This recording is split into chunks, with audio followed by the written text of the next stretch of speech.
Hello, and today we're going to talk a little bit about quadrilaterals. That's the name for four-sided shapes. So what you're going to need to do today is get a pen and a paper, and you're going to have to write a few things down.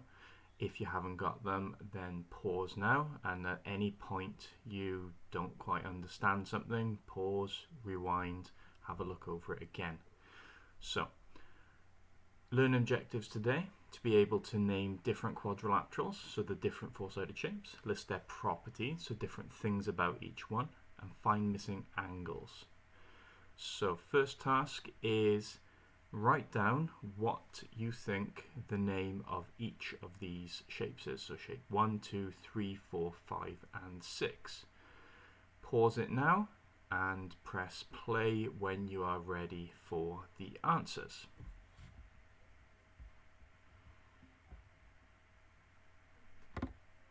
Okay, so hopefully you got these right. Number 1 is a square, number 2 is a parallelogram, number 3 is a kite, number 4 is a rhombus. You can sometimes call that a diamond, but the proper mathematical name is a rhombus. Number 5 is trapezium, and number 6 is rectangle. So first we're going to go through each of the shapes and talk about a few of their properties. So a square has got 4 equal sides. That means the sides are all the same length. When you see a diagram with lines through the side, it indicates that these sides are the same length. It doesn't tell you what they are. It could be 10 centimeters, 5 meters, any sort of distance, but you know they're all the same. It's got 4 right angles. Hopefully you already knew that the little square in the angle position means a right angle, which means 90 degrees. It's got 4 lines of symmetry being shown there. So if you imagine the orange dotted lines were mirror lines, you've got 4 different places you could put the mirror and it would be the same either side. It's also got rotational symmetry of order 4. What that means is if you put a pin in the middle and you rotate the shape around, then it would be looking exactly the same 4 times before you got back to the start. So it's got rotational symmetry order 4. Then number 2 is a parallelogram.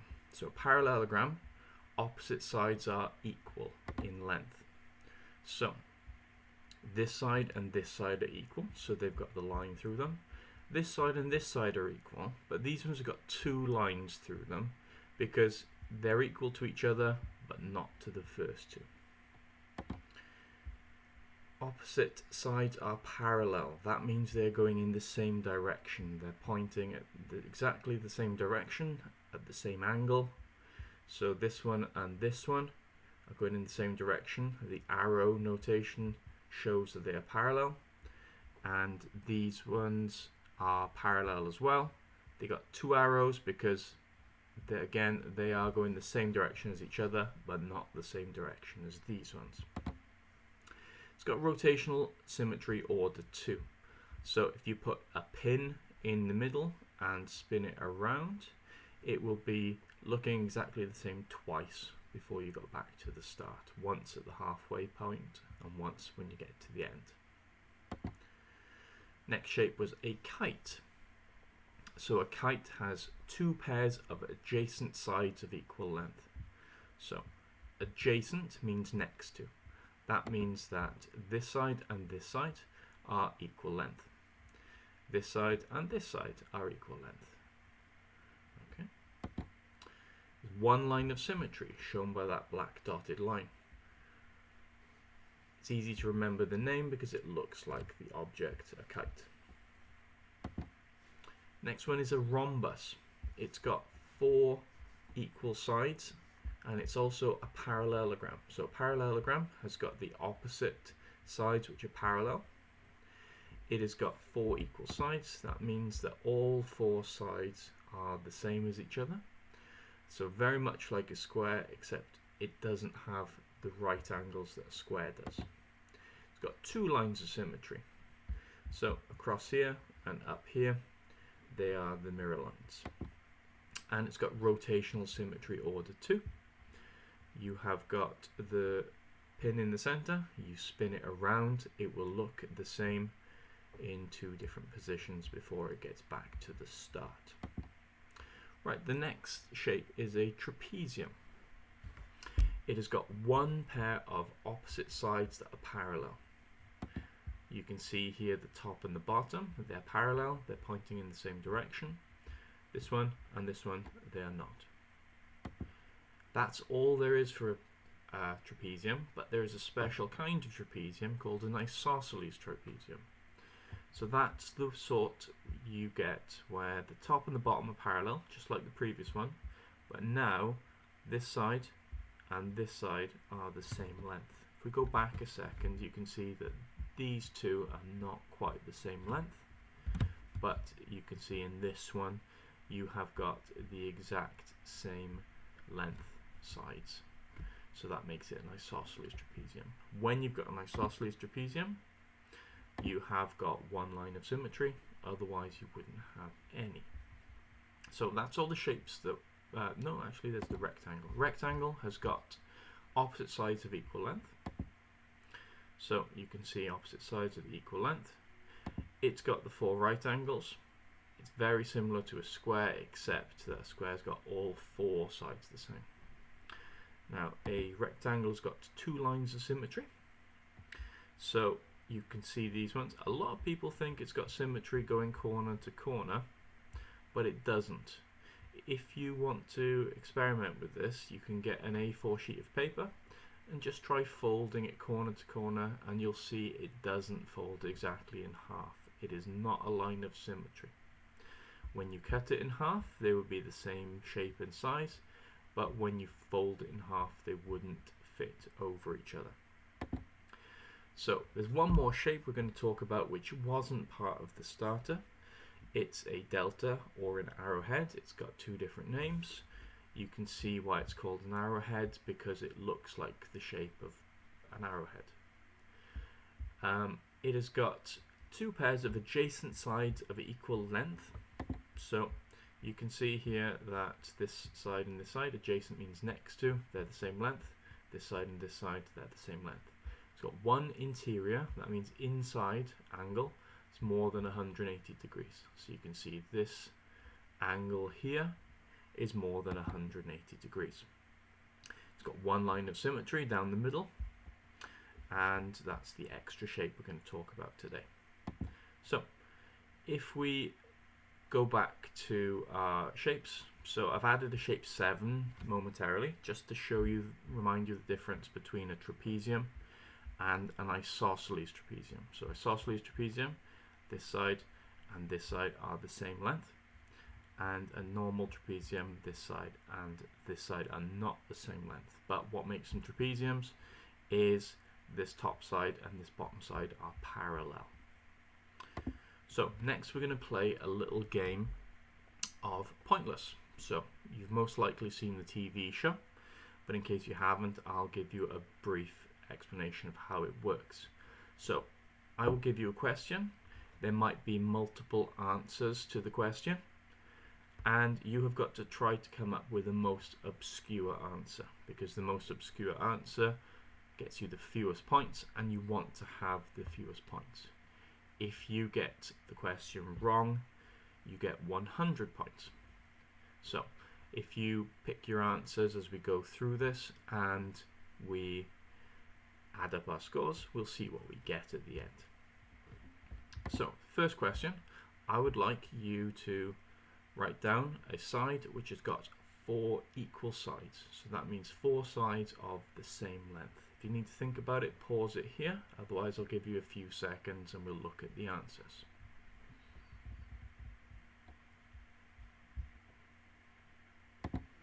Okay, so the possible answers there were square. So square has got 4 equal sides, and a rhombus. A rhombus has got 4 equal sides. The rhombus was the more obscure answer, which got you 50 points, 70 points for a square. If you picked one of the other ones, you have got 100 points. So next one, 2 pairs of parallel sides. So we are looking for a shape which has got two pairs of parallel sides. Have a think about it, pause it if you need to, otherwise I'll give you a few seconds and we'll look at the answers.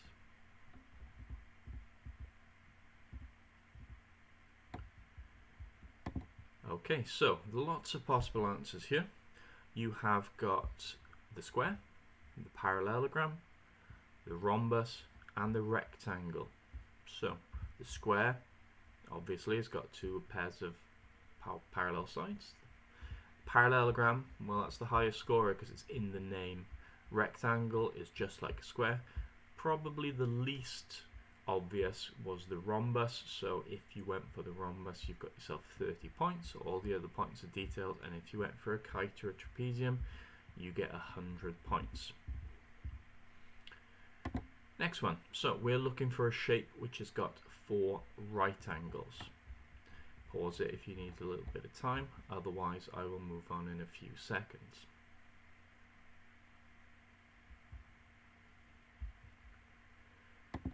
Okay, so 2 possible answers there, a square or a rectangle. Square's the more obvious and the rectangle scores you fewer points, and the other ones are incorrect and score you 100 points. Next question. Opposite sides equal. This means that sides opposite each other, not adjacent, are equal in length. If the sides opposite each other are equal in length, then it is a valid answer. Have a think, pick your answer, pause it if you need to, otherwise I'll move on in a few seconds. Okay, so again, lots of possible right answers there. You could have gone for a square, a parallelogram, a rhombus, and a rectangle. All the different points are detailed, but again, rhombus is the most obscure one. It just doesn't seem like they have to be opposite sides are equal. These ones, it's a bit more obvious. And another question we've got is no parallel sides. So no sides parallel at all. So that means that opposite sides are not going in the same direction as each other. I'll give you a little bit of time to think about that. Pause it if you need to.